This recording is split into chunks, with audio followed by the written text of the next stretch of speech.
Hi guys, welcome back to my channel, and if you're new here, my name's Atia, and before I even start, don't forget to hit the subscribe button. Okay, let's just get on to the video. I'm a college student, if you guys didn't already know, like I keep saying it. Oh, first of all, I'm not bald. I just my buns in the back because it's too hot. I live in Florida, and it is too hot right now to have my hair be down, so it's in a ponytail or a bun, okay? Yes. Today I just want to come to you guys with a video on the best places that I have found to buy textbooks. And yes, okay, let me start off with this might be the most expensive option for some people, but I'm just going to tell you how to get over this. Okay, your college 99.9% of the time is going to have a bookstore. Well, I learned, because I work at my bookstore, is if you work at your college bookstore, you get 30% off your textbooks, okay? Now, what I would do first is when you first find out your textbooks, it should tell you, whatever thing you guys are using for your college is, like when I was in high school, I used Edline. Like whatever one-line server they use, it should say hit textbooks, and it's going to show you all your textbooks that you need for that class. If I were you, I'd write down every single IMBS or whatever number, like the barcode number, and search Google. And after you search Google, you should write down all the big spots that you can trust, the places you can trust, and write down how much money is to buy the book, rent the book, and buy it used or new, or rented used or new. Because renting and buying is, you know what I mean, like you rent it and you buy it. Because renting, you have to turn that book back in at the end of the semester or whatever the due date is. Buying, if you buy a book, your bookstore or whatever will buy the book back from you at the end of the semester. So, do not automatically think that your bookstore is always going to be more expensive route, or you're not going to get the most bang for your buck at your bookstore, okay? And then I'm going to tell you the top 5 sites, or top, I don't know, I'll probably find more sites that I have used or I have looked at for my books.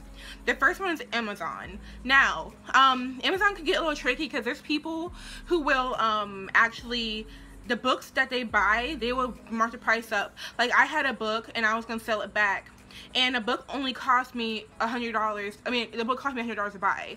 I went on Amazon. Okay, like I was saying, I had a book that was $100. I saw people selling the same book that I had brought from Amazon for $300. So you cannot always trust Amazon, because especially if somebody else is selling, like a seller is selling it, they can always mark the price up.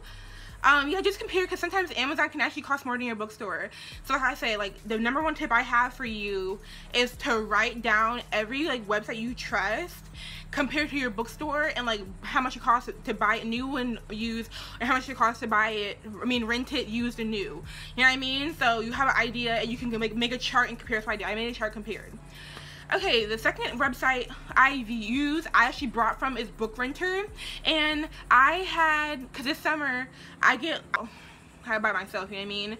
But there's a website called Book Renter, and I'll put it right here. I put a picture of it right here.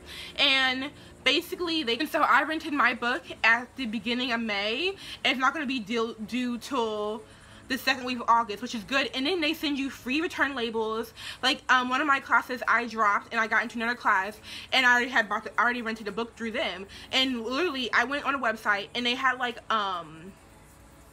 they give you free barcodes. All you can do is come with the box, and you ship it back to them. And as soon as they scan it, the people at the whatever postal service you're using, you automatically get that refund. You know what I mean? So it's a really good service. I really like it. They're not sponsoring this video or anything. I just think Book Renter right now is my #1 top place. I mean, the only thing downfall about half these book places is a lot of them, like the little smaller ones, they do not have every single book that you might have. You know what I mean? But they still have good options.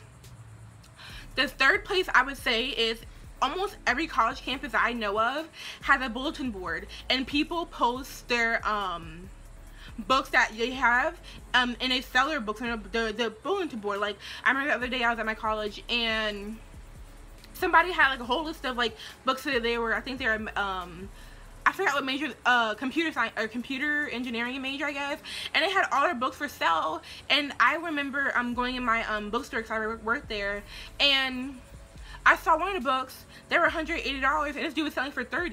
You know what I mean? People will sell their books for you at cheaper prices.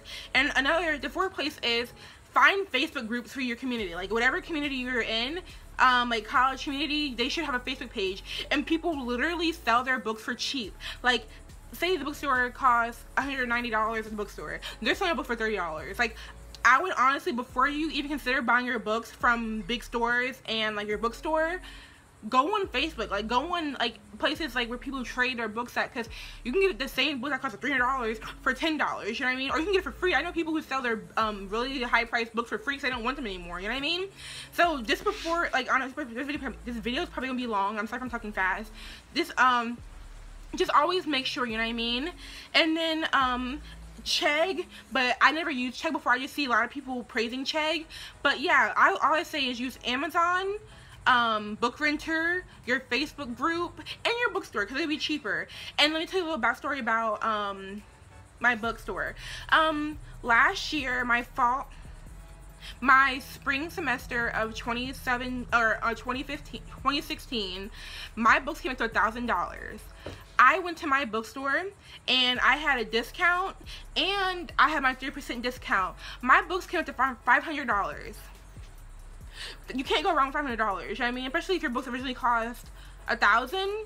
Like, I got, if I can say, in my bookstore, and I know everybody, because I think everybody has a Barnes & Noble college bookstore in their college campus.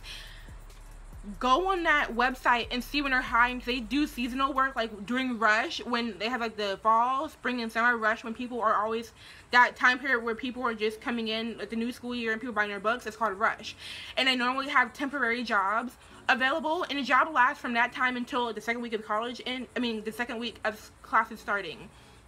And so like that month period, less than a month period, buy your books because they're 30% off. You know what I mean? Like, if that's the only way, you like, it's just, you're making money, you're selling books, and you're getting a discount on everything. You get discounts on everything that's in the store and on your books, and the books discount is more money, and that's the Barnes & Noble bookstore. And I just say I recommend that because honestly, I use that a lot. I love working at my bookstore, especially the discount. And I never knew when I first started working there to use discount until I heard somebody who works there get a discount. I'm like, oh, I should all this stuff for, I half the school supplies that I showed you in my last video is my bookstore, and it all came up to like $56, and I got it for $30. $30. You know what I mean? Like, you cannot go wrong with a discount, especially a discount that big. And I also found out that if you type in a textbook and you hit PDF, that textbook might come up, so you might not even have to buy a textbook. Textbook name online, and the textbook came up. The whole textbook came out. So if I were you, I would just check before you buy a book, because books cost so much money. It's unnecessary how much books cost. So if I were you, I would just keep double checking, and just make sure.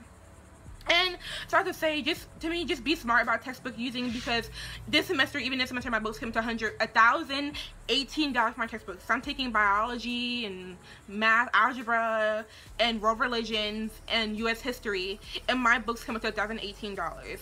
But I'm gonna get a discount because I work at my bookstore. So all I say is just work at your bookstore, or be smart about your textbooks.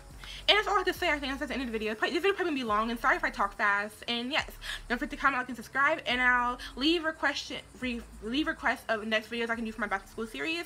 And if you're watching, bye guys.